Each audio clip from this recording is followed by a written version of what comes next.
सभी का स्वागत है। और आज हमारा एक महत्वपूर्ण टॉपिक हिंदी जो सीरीज चल रही थी, हिंदी सीरीज का ये नेक्स्ट आपका पहले शब्द विच्छेद, उसके पहले हिंदी साहित्य का इतिहास, तत्पश्चात अलंकार का पार्ट हुआ और आज हम लोग स्टार्ट कर रहे हैं रस। तो रस को काव्य की आत्मा माना जाता है।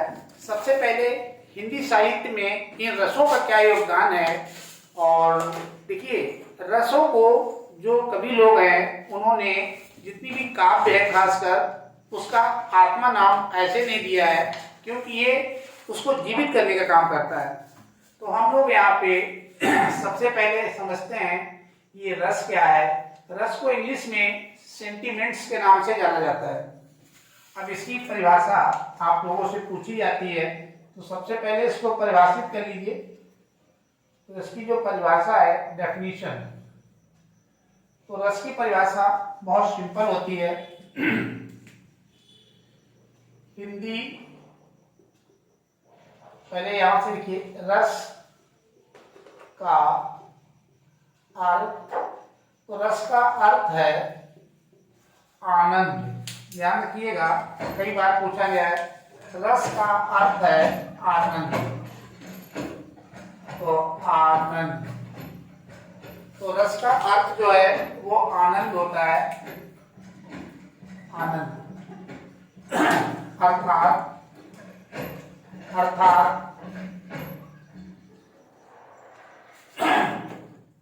हिंदी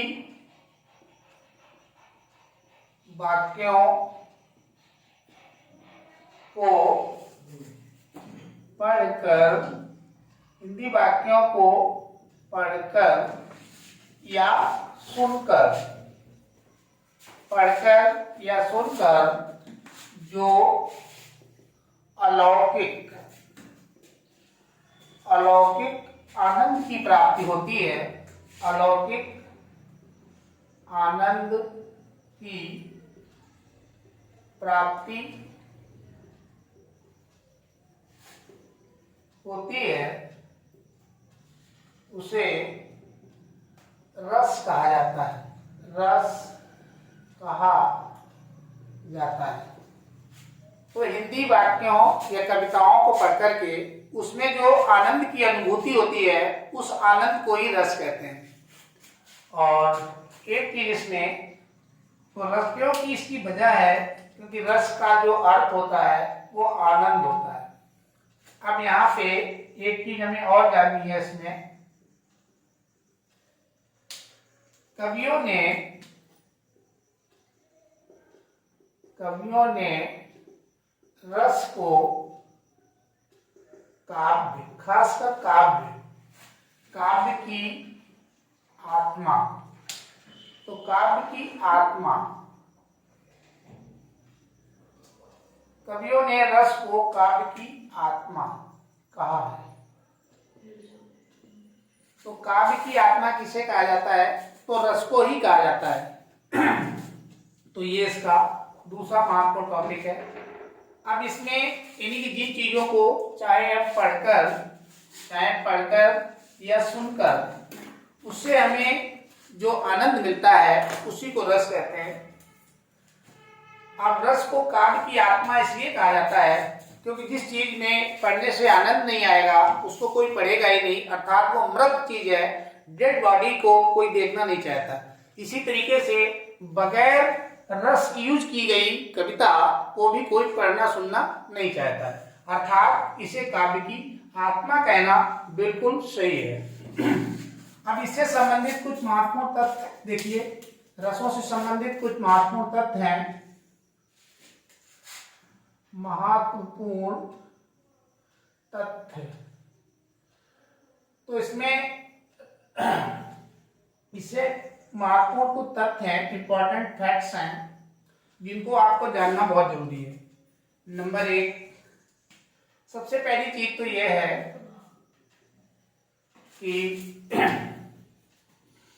भरत मुनि एक कवि थे बहुत पुराने, भरत मुनि ने सर्वप्रथम अपनी रचना नाट्य शास्त्र, ध्यान रखिएगा भरत मुनि की रचना है नाट्य शास्त्र। काफी बार पूछी गई है। तो भरत मुनि ने सर्वप्रथम अपनी रचना नाट्य शास्त्र में रसों का प्रयोग किया। तो सबसे पहले इन्होंने रसों का प्रयोग किया था इसमें नाट्य शास्त्र में। तो नाट्य शास्त्र पूछा जाए किसकी रचना है, तो भरत मुनि की रचना है। तो सबसे पहले रसों का प्रयोग यही किया गया। दूसरी चीज यह है कि भरत मुनि के अनुसार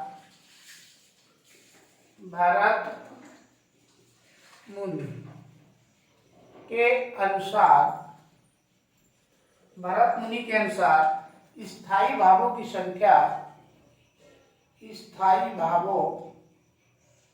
की जो संख्या है वो 9 है।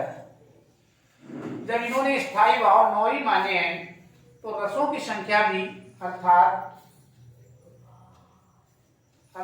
रसों की संख्या भी इन्होंने 9 ही मानी थी। पहले 8 मानी थी, बाद में 9 हो गई। अब तीसरी चीज इसमें जो महत्वपूर्ण है वो है, बाद के एक आचार्य आते हैं, नाम है उनका मम्मट, याद रखिएगा। मम्मट ने 2 अन्य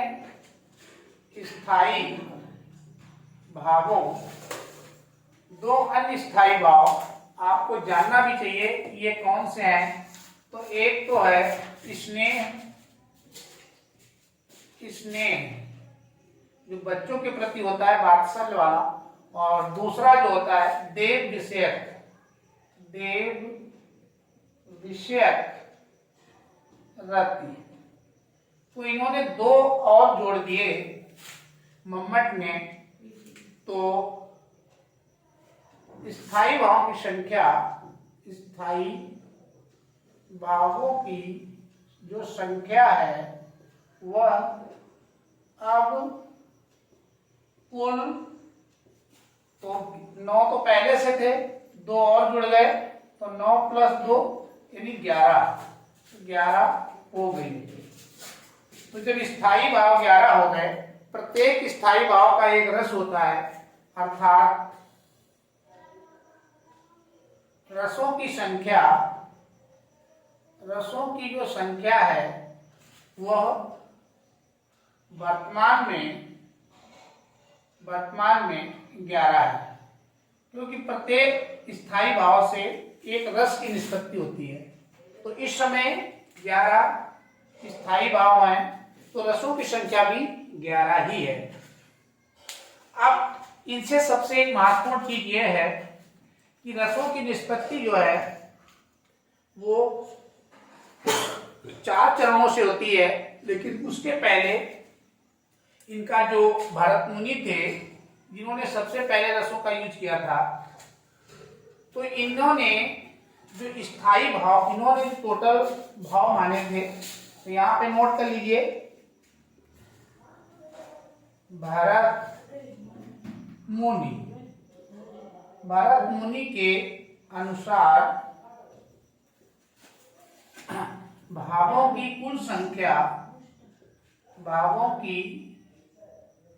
कुल संख्या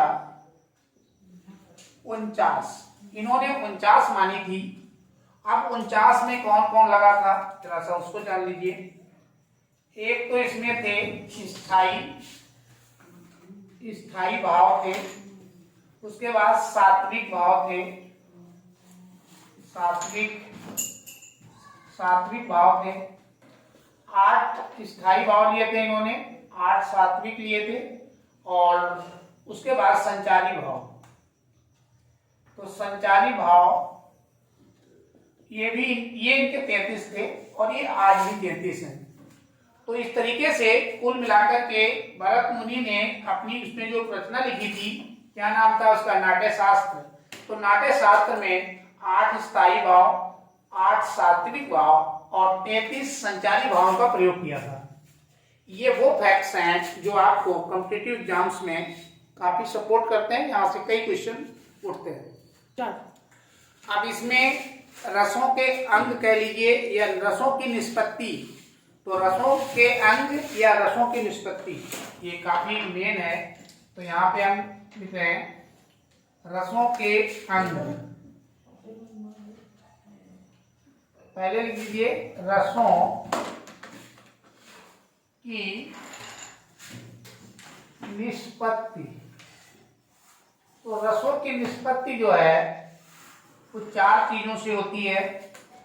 नंबर 1, रसों की निष्पत्ति 4 चीजों से होती है। नंबर 1 आपका स्थायी भाव, स्थायी भाव। दूसरा नंबर जो है स्थायी भाव, विभाव। और तीसरा जो होता है वो अनुभाव। और चौथा आपका होता है संचारी भाव। सबसे लास्ट में आता है संचारी भाव। ये रस को अधिक स्पष्ट करता है। तो टोटल जो भाव हैं, यदि 4 मिल जाए तो किसी भी रस की निष्पत्ति पूर्णता हो जाती है। तो ये 4 टोटल है। एक स्थायी भाव, परमानेंट फीलिंग है। विभाव, परमानेंट फीलिंग को जगाने वाले कारक। अनुभाव, जो विभाव जाग जाते हैं तो विभाव जगाने के से क्या चेष्टाएं उठती हैं, चेष्टाएं, इच्छाएं व्यक्ति के अंदर। और संचारी भाव, उसके अंदर मनोविकार जो पैदा होते हैं वो संचारी भाव आते हैं। एक बार फिर से समझ लीजिए। तो ये 4 चीजें हैं। स्थायी भाव, ये परमानेंट फीलिंग है, ये हमेशा सुप्त अवस्था में मानव के अंदर रहते हैं। विभाव, ये स्थायी भावों को जगाने का काम करते हैं। अनुभाव, ये जो स्थायी भाव जागते हैं तो व्यक्ति के अंदर कुछ चेष्टाएं, कुछ इच्छाएं पैदा होती हैं। और संचारी भाव, उसके अंदर जो मनोविकार पैदा होते हैं वो संचारी भाव। संचारी भाव पूरी तरीके से ज्यादा स्पष्ट करते हैं। अब उसी के आधार पे इन्हीं को ही रसों का अंग कहा जाता है।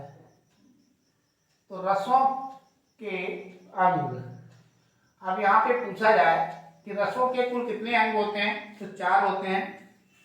तो यहाँ पे लिखेंगे रसों के कुल 4 अंग होते हैं।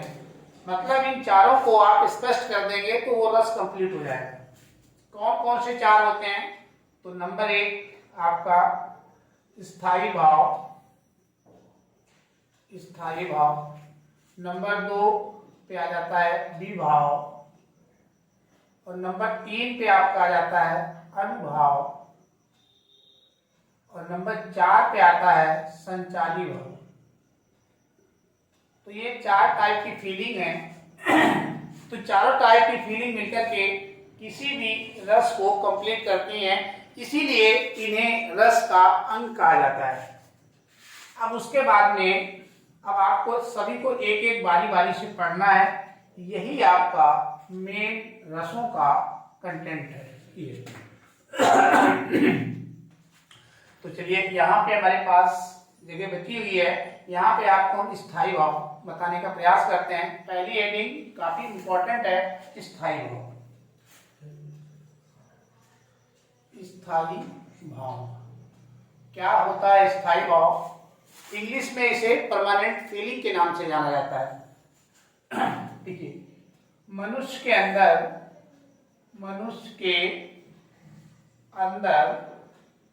हमेशा, हमेशा मतलब हर समय, हमेशा कहें या हर समय उपस्थित रहने वाले भावों को स्थायी भाव कहा जाता है। स्थायी भाव कहा जाता है। लेकिन ध्यान रखिएगा, लेकिन यहां पे लेकिन लग गया, लेकिन यह सुप्त, सुप्त का मतलब होता है सोई हुई अवस्था, सुप्त का मतलब सोई हुई अवस्था, सुप्त अवस्था। लेकिन यह सुप्त अवस्था में रहते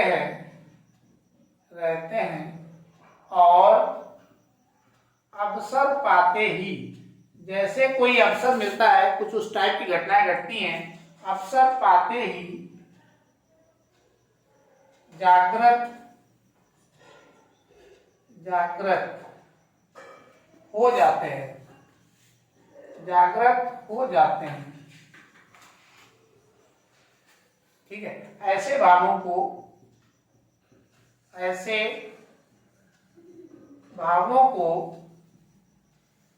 स्थायी भाव कहते हैं। अब ये तो मैंने पहले ही बता दिया। देखिए, ये भाव हर मानव के अंदर हमेशा रहते हैं, लेकिन सोई हुई अवस्था में। जैसे कोई अवसर मिलता है, जिस टाइप का अवसर मिलता है, उसी टाइप का भाव वो जागृत हो जाता है। तो जब जग जाता है तो दिखाई देने लगता है। वैसे अपनी सुप्त अवस्था में पड़े रहते हैं। स्थायी भाव जितने प्रकार के होते हैं, रस भी उतने ही प्रकार के होते हैं, ये ध्यान रखिएगा। पहले के कवियों ने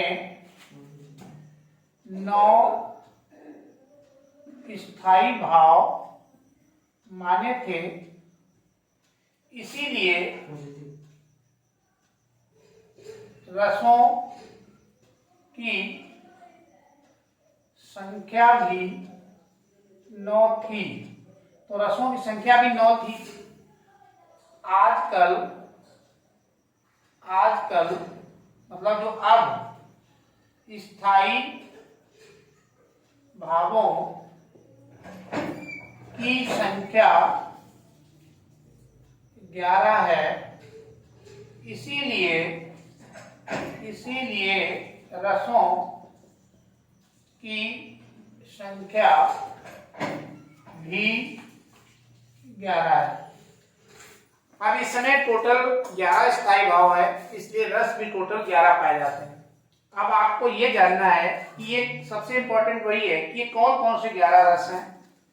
तो 11 स्थायी भाव आप जैसे जान लेंगे तो 11 रस भी जान लेंगे। इसके लिए हम यहाँ पे इसको हटाते हैं और यहीं पे लिख देते हैं। एक छोटी सी चार्ट टेबल बनाते हैं जो आपके लिए सबसे ज्यादा महत्वपूर्ण होगी, ये ध्यान रखना है। तो इसमें हम एक तरफ लिखेंगे रस, तो एक तरफ यहाँ पे लिखेंगे रस और दूसरी तरफ लिखेंगे उसका स्थायी भाव, यानी कि स्थायी भाव। तो ये टेबल है जिसमें हमने एक तरफ रस लिख रखा है और दूसरी तरफ उससे संबंधित उसका स्थायी भाव। तो पहले जो रस है नंबर 1 पे वो है श्रृंगार रस।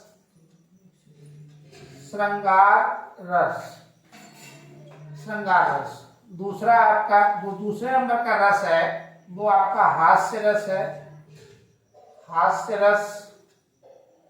तीसरा, ये क्रम भी यही रहेगा, तीसरा आपका करुण रस है। इसी तरीके से इनकी खोज हुई है, उसी क्रम में मैं आपको बता रहा हूँ। करुण रस है। उसके बाद में चौथा आपका वीर रस हो जाएगा। पांचवा ये आपका रौद्र रस हो जाएगा, रौद्र रस। और छठा भयानक रस। और सातवां आपका जो हो जाएगा विभत्स रस। उसके बाद में आठवां अद्भुत रस, अद्भुत रस में आ जाएगा। उसके बाद में फिर शांत रस 9 नंबर पे। शांत रस भरत मुनि का यहीं तक था। बाद के आचार्यों ने 2 रस और बढ़ाए हैं, उनको हम कलर चेंज करके लिखते रहे। 10वां बाद में बढ़ाया गया है, ये है आपका वात्सल्य। वात्सल्य रस ये बाद में बढ़ाया गया बच्चों के लिए, जो बच्चों से प्रेम आनंद प्राप्त होता है। और 11वां आपका है भक्ति रस। भक्ति में भी लोगों को आनंद आता है, इसलिए भक्ति रस भी एक जोड़ दिया गया। तो टोटल रस 11 हो गए। अब इनसे संबंधित इनके स्थायी भाव देखिए। जो श्रृंगार रस है इसे रसराज भी कहा जाता है। अभी मैं विशेष को यहाँ पे लिख देंगे, पहले इनके स्थायी भाव लिख देंगे। तो श्रृंगार रस का जो स्थायी भाव है वो आपका रति। रति नहीं तो आप प्रेम कह लीजिए। तो हमें किसी भी चीज से जो प्रेम होता है, जो प्रेम की भावना हमारे अंदर जागृत रहती है, मतलब हमेशा तो नहीं रहती है, सोई हुई रहती है, लेकिन जो जागती है उसी को श्रृंगार रस कहा जाता है। हालांकि ये 2 प्रकार का होता है, संयोग श्रृंगार और वियोग श्रृंगार। उसके बाद में हास्य रस। तो हास्य का मतलब होता है हास्य या खुशी। इसको हास्य या खुशी कहेंगे। तो जो खुशी की भावना मन के अंदर रहती है वो वाली परमानेंट फीलिंग है। ये सारी परमानेंट फीलिंग है जिनको स्थायी भाव कहते हैं। करुण का मतलब सब जानते हैं, शोक। तो इसको आप चाहे शोक कहें या दुख कहें। तो शोक या दुख, दुख दुख, तो चाहे शोक कहें या दुख कहें, पहले वाला ज्यादा मेन है। उसके बाद जो वीर रस होता है, तो वीर रस का मतलब होता है उत्साह। उत्साह का जो भाव आता है। रौद्र, रौद्र का मतलब होता है क्रोध। क्रोध, तो रौद्र का जो स्थायी भाव है क्रोध। उसके बाद में भयानक। तो भयानक का जो होता है भय, भय कहें डर कहें। उसके बाद में विभत्स। विभत्स को कहते हैं गुप्सा। क्यों? गुप्सा या घृणा। गुप्सा नहीं कहेंगे तो घृणा कह देंगे। जिन चीजों को देख करके हमको घृणा लगती है। अद्भुत रस, अद्भुत रस का होता है विस्मय। विस्मय या आश्चर्य। आश्चर्य, जिसको देख करके एकदम आश्चर्य हो। शांत रस को कहते हैं निर्वेद। निर्वेद हो गए, दुनियादारी से मुक्ति पा गए। वात्सल्य, जो बच्चों से प्रेम आनंद मिलता है उसे वात्सल्य रस में डाला जाता है। इसका होता है स्नेह।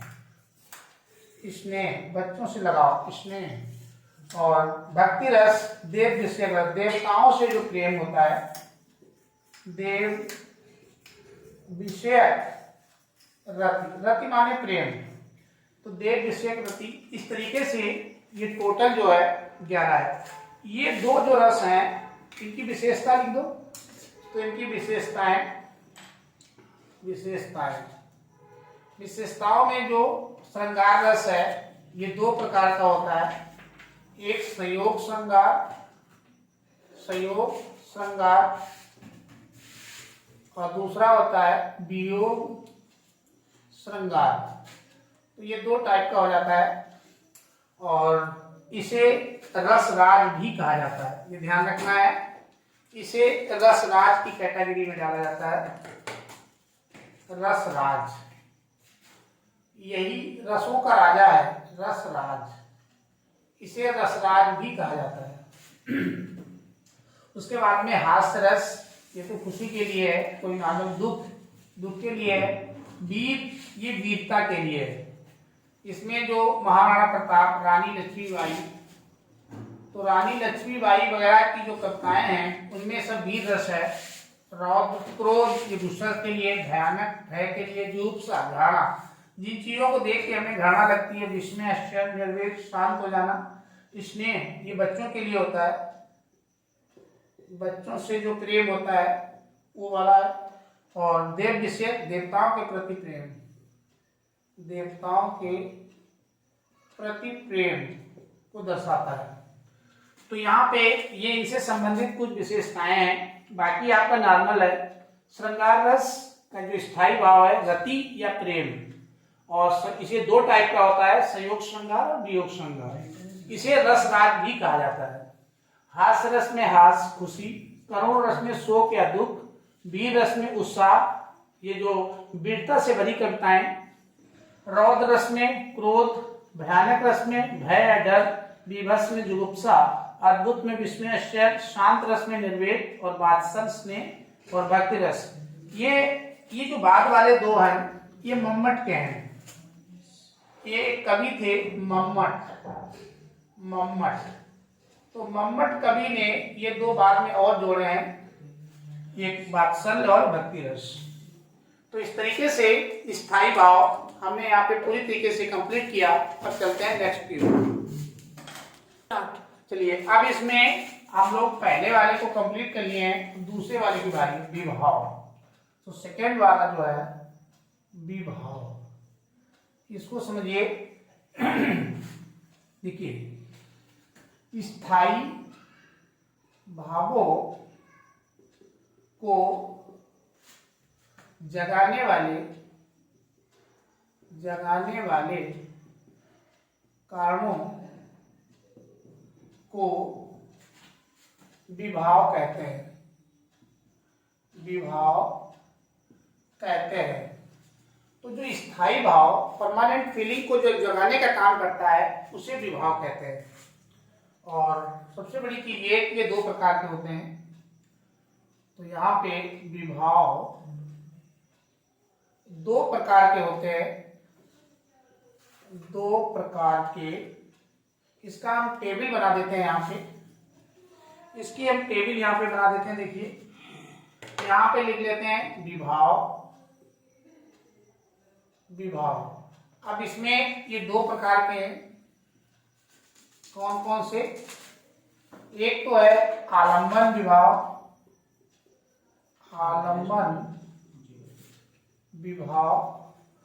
और दूसरा है उद्दीपन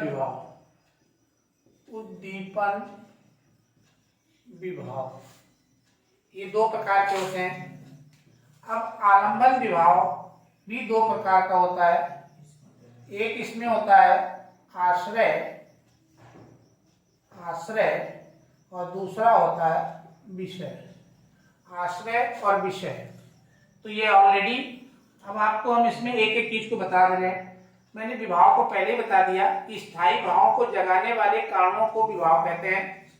अब आलंबन विभाव क्या होता है? एक एग्जाम्पल सिंपल समझ लीजिए।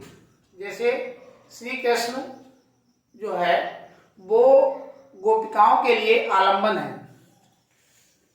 तो यहाँ पे देखिए, यहाँ पे श्री कृष्ण गोपिकाओं के सामने जैसे ही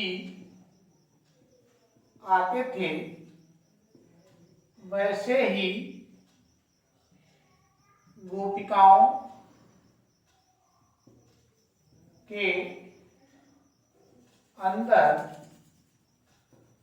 प्रेम का भाव जागृत हो जाता था। तो यहाँ पे श्री कृष्ण आलंबन है। तो श्री कृष्ण जो है आलंबन है। तो श्री कृष्ण आलंबन है और इसमें उसके बाद में जो उद्दीपन विभाव होता है, आलंबन किसके लिए है? गोपिकाओं के लिए।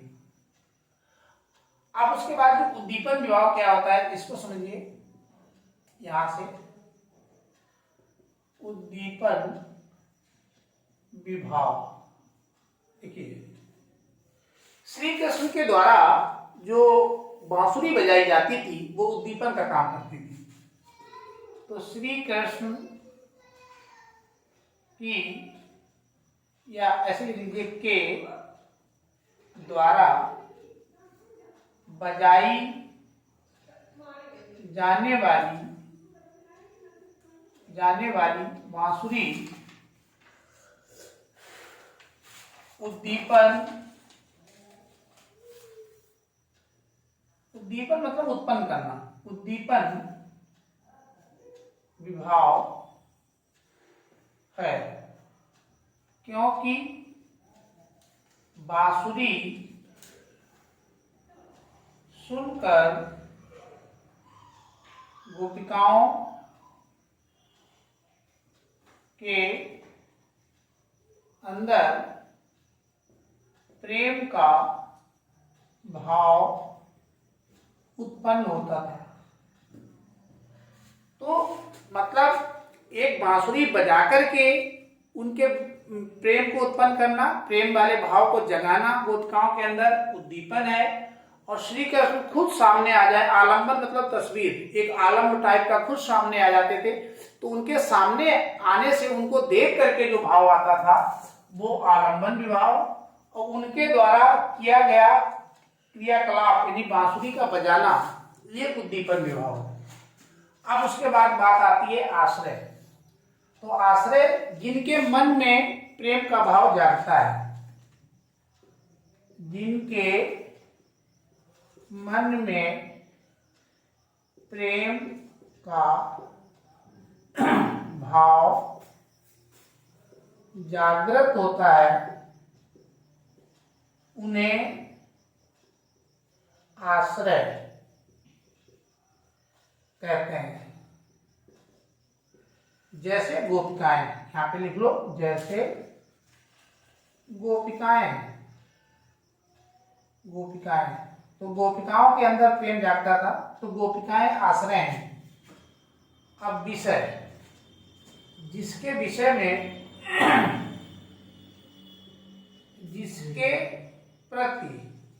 जिसके प्रति प्रेम का भाव जागृत होता है, उसे विषय कहते हैं, उसे विषय कहते हैं। और यहाँ पे आ जाएंगे जैसे श्री कृष्ण, श्री कृष्ण के प्रति आता था, तो श्री कृष्ण यहाँ पे विषय हैं और गोपिकाएं यहाँ पे आश्रय हैं। तो आपका स्पष्ट हो गया होगा। और उद्दीपन को मैंने यहाँ पे, उद्दीपन मतलब बांसुरी बजाना, बांसुरी बजाना। तो श्री कृष्ण जब बांसुरी बजाते थे तो वो उद्दीपन का काम करती थी, गोपिकाओं के अंदर प्रेम को जागृत करने का काम करती थी। इस तरीके से आपका ये जो विभाव है उत्पन्न हो गया होगा। स्थायी भाव को जगाने के कारणों को विभाव कहते हैं। चलिए अब चलते हैं नेक्स्ट की ओर। चलिए अब इसमें हम लोग तीसरे वाले को जानते हैं, अनुभाव क्या होता है। तो तीसरे नंबर पे सीखेंगे अनुभाव। अनुभाव देखिए, स्थायी भाव, स्थायी भाव जागने के कारण, स्थायी भाव जागने के कारण आश्रय, आश्रय मतलब गोपिकाओं, गोपिकाओं के मन में कुछ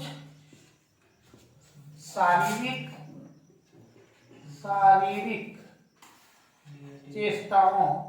चेष्टाएं या इच्छाएं उत्पन्न होती है, उन्हें अनुभाव कहते हैं।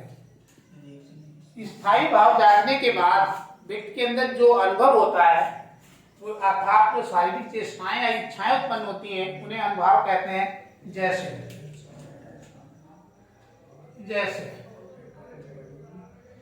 दुख में उदास हो जाना, कोई व्यक्ति दुख है तो उदास हो जाता है, उदास हो जाना। खुशी में हंसना, तो किसी के अंदर खुशी है तो खुशी में हंसना, तो हंसना यहाँ पे क्या है, अनुभाव है, हंसना। दुख में उदास हो जाना, खुशी में हंसना, भय, तो भय में कांपना, तो ये सब अनुभव होते हैं शारीरिक, ये सब आपके अनुभव है। और अनुभव की संख्या कुल 4 है।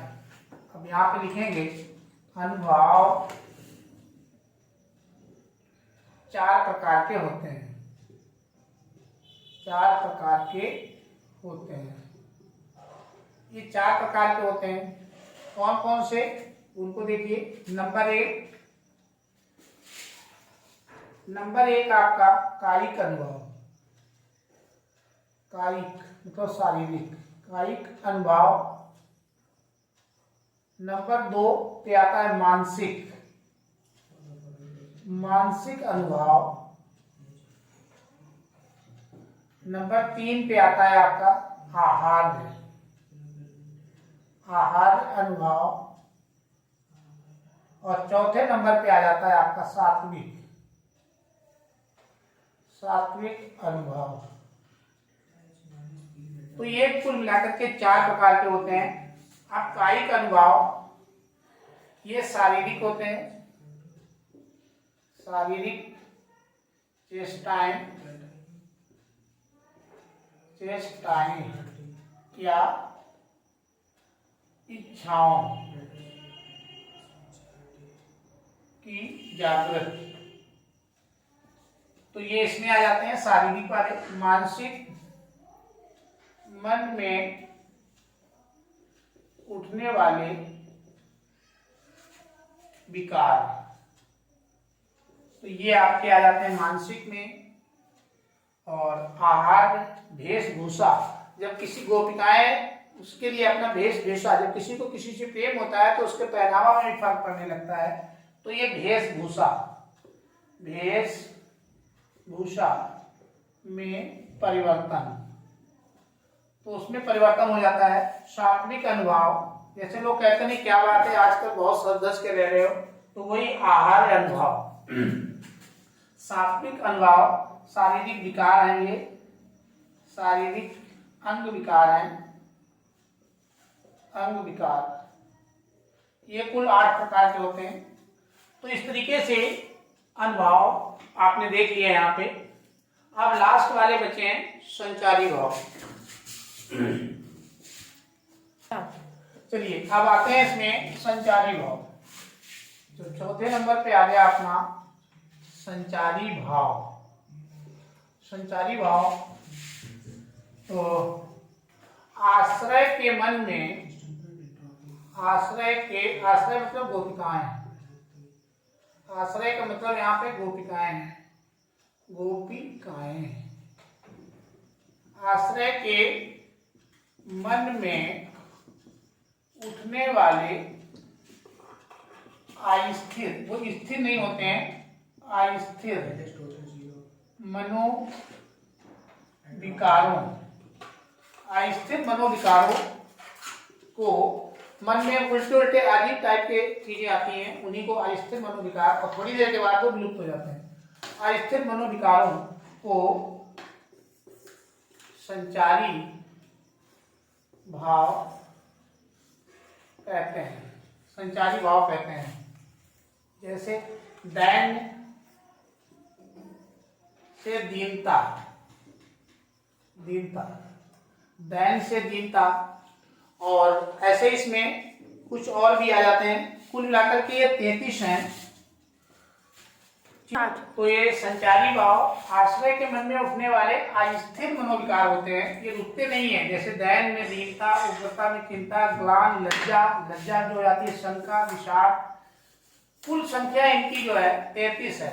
ये कई बार पूछा गया है, और ये स्थायी भाव को अधिक स्पष्ट करते हैं। ये विशेष कर नोट कर लीजिएगा, नोट में डाल लीजिए कि संचारी भाव, संचारी भाव स्थायी भावों को अधिक स्पष्ट करते हैं, अधिक स्पष्ट करते हैं, क्योंकि इनकी संख्या 33 होती है।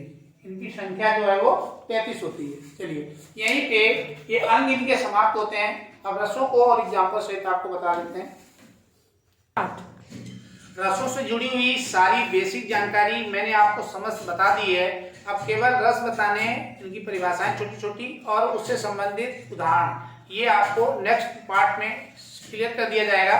चलिए, थैंक यू फॉर वॉचिंग।